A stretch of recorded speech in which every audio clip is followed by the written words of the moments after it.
नमस्कार दोस्तों, हम कहानी के माध्यम से आप सभी देशवासियों को ब्रिटिश भारत की ग्रीष्मकालीन राजधानी शिमला का इतिहास सुनाना चाहते हैं। तो शुरू करते हैं। क्योंथल के राजा के साथ समझौतों की श्रृंखला के माध्यम से शिमला अंग्रेजों को सौंप दिया गया। अपने प्रारंभिक दिनों में पड़ोसी हिल स्टेशन कसौली की तरह शिमला का उपयोग एक आरोग्य आश्रम के रूप में किया जाता था। ऐसा माना जाता था कि ठंडे मौसम से दीर्घकालिक बीमारियों के ठीक होने में मदद मिलती है। यह मैदानों के सामान्यतः गर्म और नमी की परिस्थितियों से भी राहत देता था। वहां पहुंचने के लिए हिंदुस्तान तिब्बत मार्ग और कालका शिमला रेल मार्ग का प्रयोग किया जाता था। हिंदुस्तान तिब्बत मार्ग 1850 में लॉर्ड डलहौजी के संरक्षण में शुरू किया गया, जबकि कालका शिमला रेल मार्ग 1903 में ही जाकर कार्यात्मक हुआ। इससे पहले कलकत्ता से शिमला तक की यात्रा करना एक दुष्कर प्रक्रिया थी, जिसमें रेल और घोड़े गाड़ी से यात्रा की जाती थी। 1864 में सर जॉन लॉरेंस ने आधिकारिक रूप से शिमला को अंग्रेजी साम्राज्य की ग्रीष्मकालीन राजधानी घोषित की। यह राजधानी शिमला बाजार के प्रसिद्ध क्राइस्ट चर्च से 3 मील तक के घेरे में फैली हुई थी। शीघ्र ही यह एक छोटे अंग्रेजी शहर में विकसित हो गई, जिसमें डाकघर, तारघर, शस्त्र सेनाओं का मुख्यालय, भारत सरकार सचिवालय, भारत सरकार प्रेस, लिपिकों के कुटीर, लोक निर्माण विभाग सचिवालय, वित्तीय विभाग का कार्यालय और भारत की अंग्रेजी सरकार का गृह विभाग जैसी कई इमारतें थीं।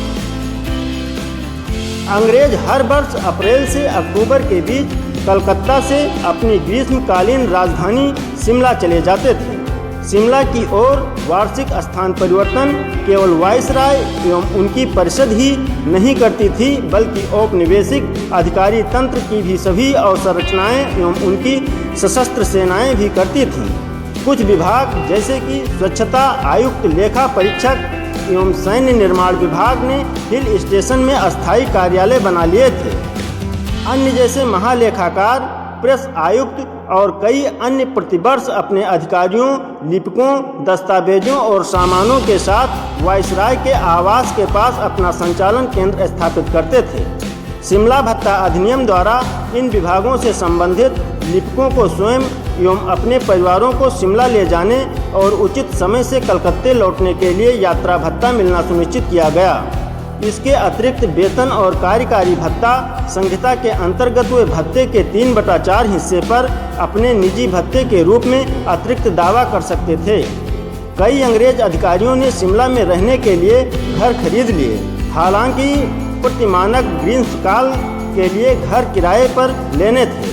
अंग्रेज संप्रदाय के इस जमावड़े ने कई भारतीय शाही परिवारों के सदस्यों को शिमला की ओर आकर्षित किया। कुछ भारतीय राजाओं एवं राजकुमारों ने शाही दरबारों के अवसरों पर शिमला का भ्रमण किया, जबकि दूसरों ने अंग्रेजी समुदाय में घुलने मिलने के लिए इस लिटिल इंग्लैंड की सैर की। 1800 के दशक तक 400 उचित रूप से बड़े घरों में से 30 घर भारतीय मूल के राजाओं के थे।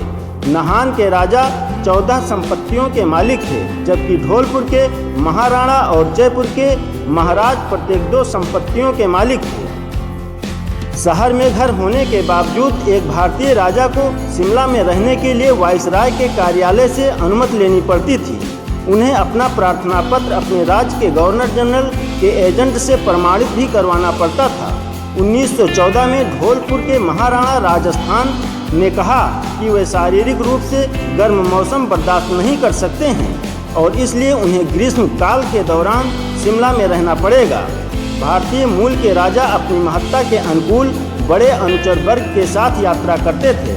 1813 में धौलपुर के महाराज 5 अधिकारियों और 40 अनुचरों सहित आए, जबकि अगले वर्ष वे 7 सरदारों और 34 अनुचरों के साथ आए थे।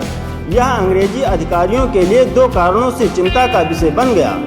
पहला, यह वाइसराय की प्रतिष्ठा का मामला था, क्योंकि वाइसराय स्वयं शाही ग्रीष्मकालीन राजधानी की सैर परिचारक गण के बिना करते थे। इसकी तुलना में एक भारतीय राजा को अपने आप को परिचारकों से घेर लेना अनुचित लगता था।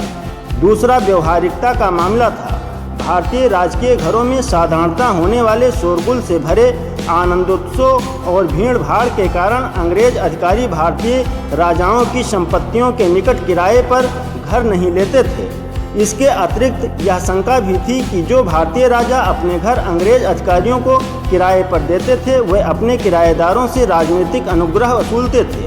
अंग्रेज अधिकारियों को लगता था कि भारतीय राजा अपनी एक दूसरे के प्रति बचकानी होड़ में शिमला में संपत्ति खरीदते थे। इसलिए यह तर्क दिया गया कि भारतीय राजाओं द्वारा शिमला में घरों की खरीद को शिष्ट एवं अप्रत्यक्ष रूप से रोकना वांछनीय होगा।